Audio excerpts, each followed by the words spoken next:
Wasn't that many years ago where virtualized environments were still relatively uncommon.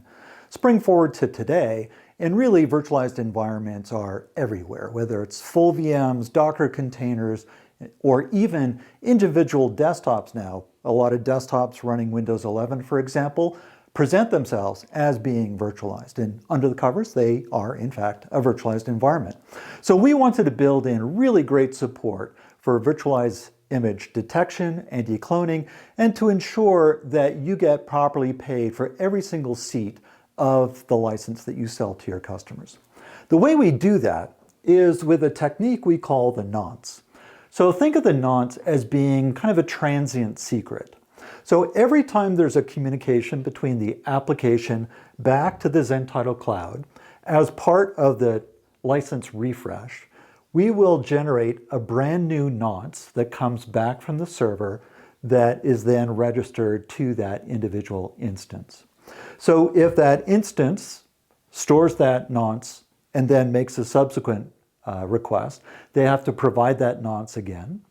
That nonce comes in as part of that request. We'll see that they actually did provide the right nonce. So we'll make that a validated, authenticated use of that seat of the license.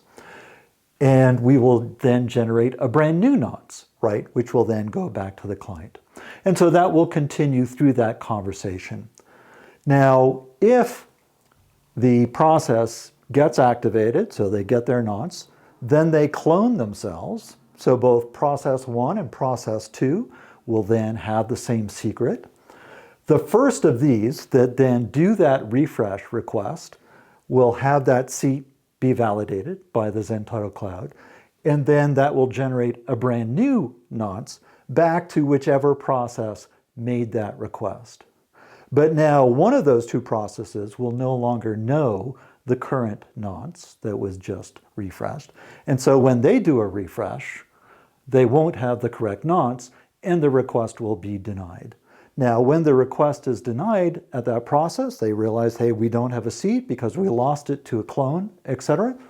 Then the application can decide, hey, I want to try checking out another seat against the license. So that's up to you as the vendor to define what kind of policy you want to enforce when we've detected that a clone has already grabbed that seat away from that process.